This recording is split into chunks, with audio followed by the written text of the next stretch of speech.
Hello everybody, this is Gareth Cahoon Speaks back here with another video. I'd like you to hit the subscribe bar, give me a thumbs up if you like the video, or hit the notification bell to be notified when I post my next post.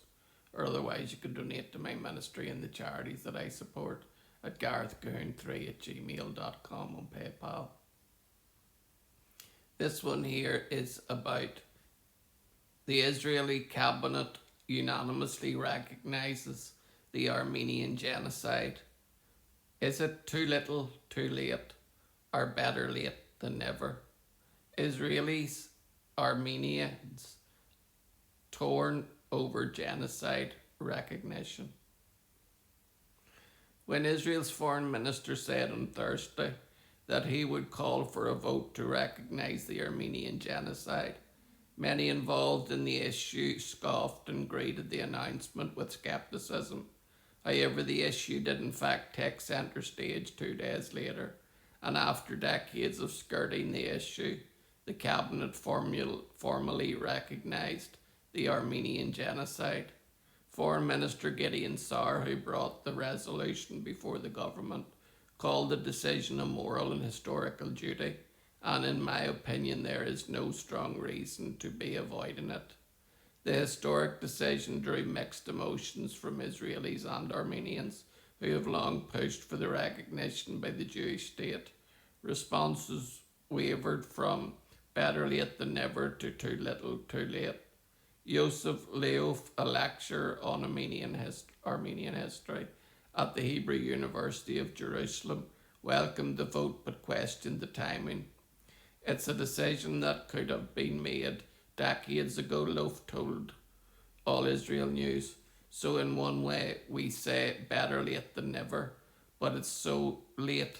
It's good that it's happened, but it's not that it fills me with joy. Previous recognition efforts in Israel had often stalled because of Turkish pressure and Israel's strategic ties with Azerbaijan, an important security and energy partner.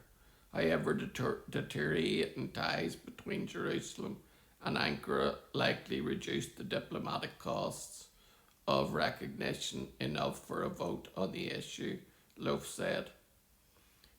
Even Israeli diplomats privately lauded the decision, many saying it was long overdue. Sources in the foreign ministry told AIN they agreed it was a moral obligation for Israel as a Jewish state and a modern democracy. The Israeli cabinet unanimously approved the resolution, making Israel one of just over 30 countries to formally recognise the mass killing of Armenians by the Ottoman Empire during World War I as a genocide. Many hope this formal recognition will raise awareness among Israelis, many of whom are unfamiliar with the history of the genocide. Jerusalem's Armenian quarter and the present-day community, where clashes sometimes erupt between Jews and Christians. The resolution that I am bringing to the government today constitutes the formal recognition by Israel of the genocide committed against the Armenian people during the collapse of the Ottoman Empire, Gideon Saar told ministers. I think the time has come for Israel as a Jewish state to formally accept this position. He said, at this time the question why hasn't this happened yet is less important to me. It is never too late to do the right thing. It is important that we now do it so that we do not continue to be asked in various places, why are we avoiding it? The Armenian genocide began on April 24th, 1915, with the arrest and deportation of Armenian intellectuals and community leaders in Constantinople, before expanding into mass killings, forced marches, rape, starvation, and widespread atrocities. Some 1.5 million Armenians were killed and thousands of survivors sought refuge in Jerusalem's Armenian quarter. Israel has repeatedly rebuffed official recognition of the genocide, despite attempts in the Knesset to put the issue to a vote. Diplomatic concerns, particularly Israel's strategic relationship with Turkey, which denies the atrocities constituted genocide, were widely viewed as the reason.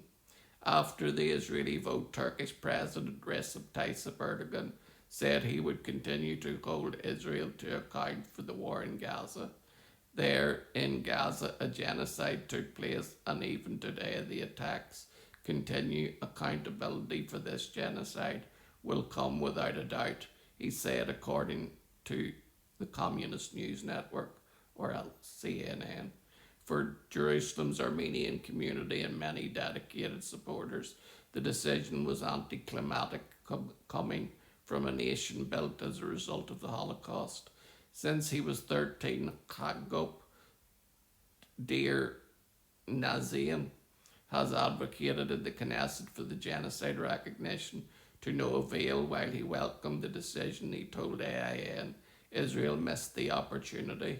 Drasmizian, a fourth-generation survivor of the genocide, said in an interview with Israel's Can News that he officially gave up hope that Israel would recognize the genocide in 2021 when the US did so under former President Joe Biden, but Israel still failed to follow suit.